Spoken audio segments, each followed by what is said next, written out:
ఈరోజు మన వాక్య ధ్యానాంశము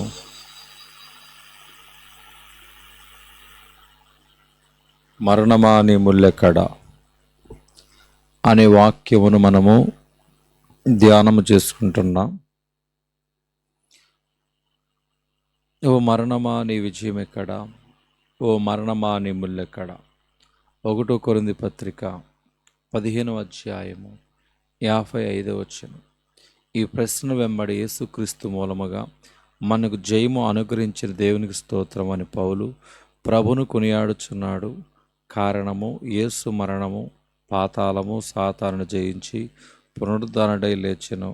మనలో ప్రతి ఒక్కరికి పునరుద్ధాన నిరీక్షణను కలగజేయుటకు లేచిన గనుక మరణము యొక్క వెన్నుముక్కను తట్టుచు మరణమా నీ ముల్లెక్కడ అని విజయఘోష చేయుచున్నాం.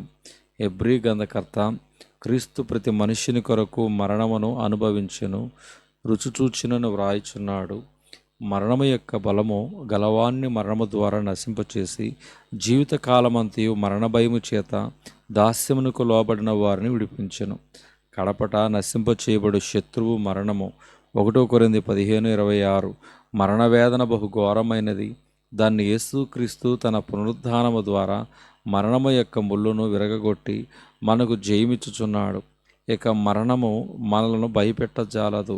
యేసు ఇట్లన్నాడు, పునరుద్ధానమును జీవమును నేనే.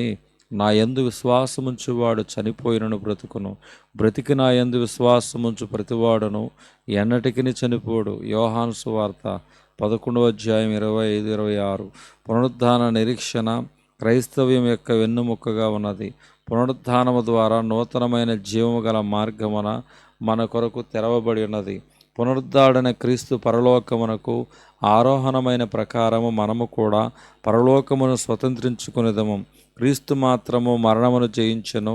మొదటి ఆదాము మరణమునకు కారకుడయ్యాడు గాని రెండవ ఆదాము యొక్క క్రీస్తు మరణము ముళ్ళును విరిచి పునరుద్ధాన నిరీక్షణ కలగజేసెను. మనుష్యుని ద్వారా మరణము వచ్చిన గనక మనుష్యుని ద్వారానే మృతుల పునరుద్ధానమును కలిగింది.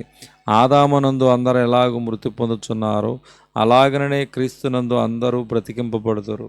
1 కొరింథీ పత్రిక 15వ అధ్యాయము 21-22. మరణము యొక్క పాతాళ లోకపు యొక్క తాళపు చెవులలో నా స్వాధీనములో ఉన్నవి. ప్రకటన 1:18. దేవుడి దినవాక్యము దేవుడు దీవించునుగాక. ఆమేన్.